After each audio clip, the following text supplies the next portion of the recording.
explore this issue in more detail with our panel of guests here in Washington. Tracy Wheat is the director of the Center for Health. Director of Health, Risk and Society at American University. We also have Rena Shah, founder of the political intelligence firm Relax Strategies. Ladies, thank you so much for joining me. Tracy, I want to begin with you. Can you explain to our audience, our international audience, what the practical impact of this is having? Because it's not just women not being able to get abortions, it's doctors refusing treatment in these states. Yeah, I mean, I think that many people assumed that a ban on abortion would just be the sort of the stoppage of the procedures that they tend to think about as abortion. Those where a person has an unintended pregnancy, they go to a clinic, they are no longer pregnant.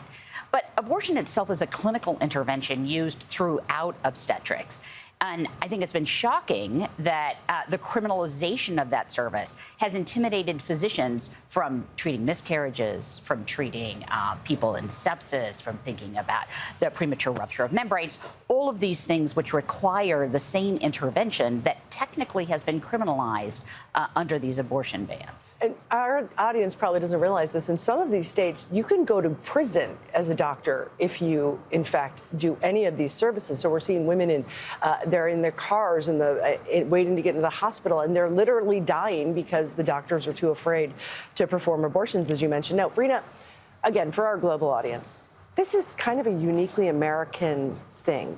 Why is it such a central part of our politics and our discussion and our basically who we believe we are individually? Abortion feels like this hot potato issue in the modern era because it is. There's a sense that there's been one group over here fighting for something so fervently for years, and they got it finally with the election of Trump, which was an appointment of justices that were going to overturn this really revolutionary case that made so many women who are currently between the ages of 35 and 45 believe that their reproductive rights and access was enshrined in the Constitution.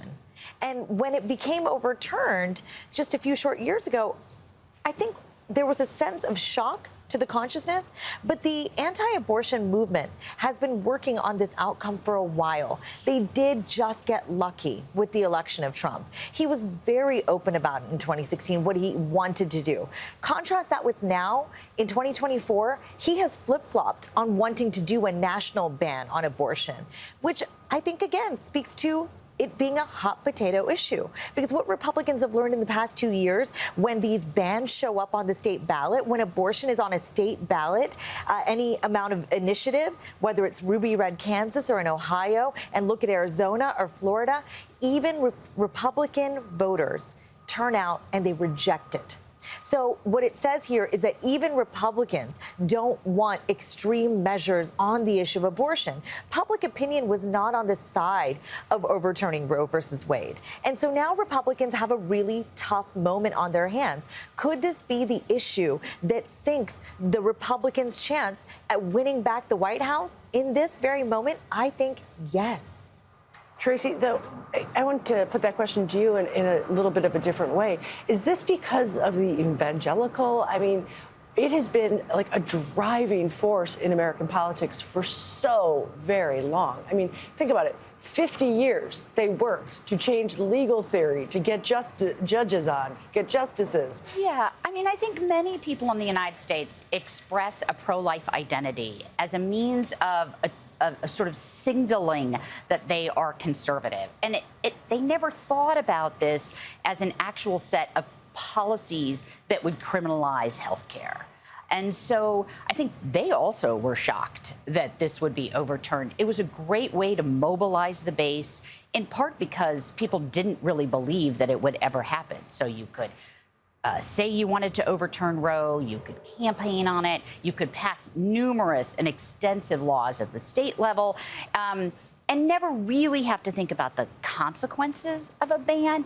And it took a sort of series of events, including the backlash to Barack Obama, which happened on a decade in which they got to redistrict and change voting practices, and the election of Trump and his ability to put 3 Supreme Court justices on that sort of, what did people say, was the tail that, the dog that caught the car, right?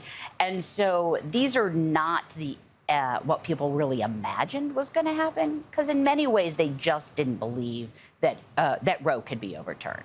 You know, and here's the thing: abortions are going up since Roe, because we should explain most abortions in this country are induced by medical, they're pills. But according to the Guthammer Institute, abortions in the first 6 months of 2024, 587,000. That's a 12% increase from 2023. So if Republicans, Rena, were thinking to themselves, oh, we did it, Roe, it's over, abortions are increasing, what's their next step? Because I keep hearing talk of getting rid of contraception and getting rid of IVF. Is this, I mean, are they going to learn their lesson from the backlash to the abortion decision and be like, oh, you know what, never mind, we're good? I would submit to you that they're already learning their lesson, because you see Trump out there with people like Tulsi Gabbard and talking about how they support IVF. They support Americans being able to expand their families through in vitro fertilization and other methods that help people dealing with infertility. The thing about infertility is that we talk about it a great deal more than ever before. So there's this awareness around it all. But the abortions that are medically induced, you know, there's an ability in much of this country to receive your pills at home if you need to terminate an unintended pregnancy. Now, does that come with a great degree of complication? Absolutely, because this is new.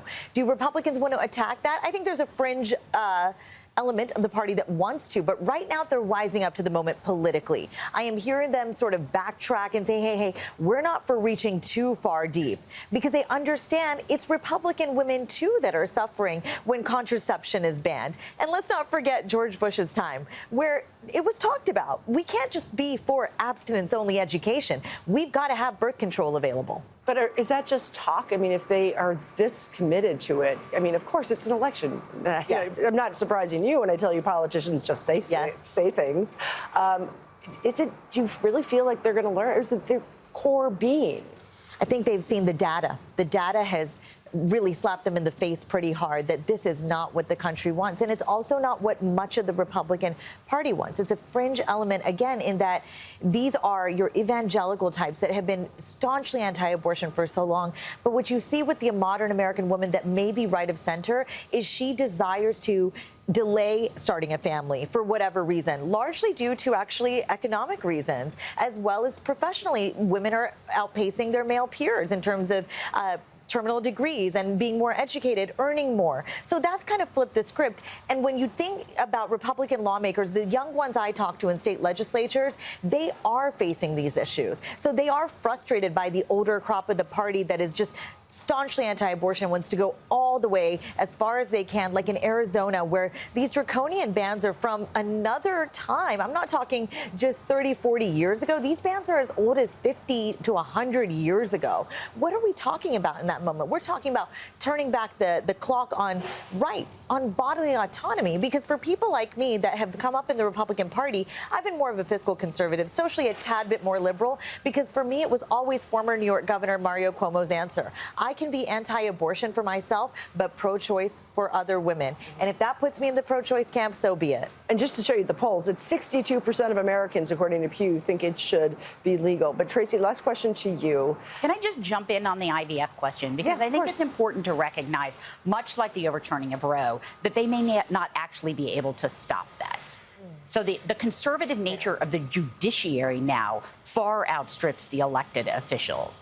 And the interpretation of, rights of embryos, you see this in Alabama, right? So it may be that IVF actually becomes illegal, not because of any additional activities of elected officials, but actually because courts begin to interpret fetal rights that have been enshrined in these abortion bans as also affecting IVF. Well, Tracy, real quick, and I appreciate you jumping in, but you've been an American woman for a while. Are Americans ready for a female leader? If you look at corporate jobs, if you look at the numbers of the Congress, we're like this, and the men are like that.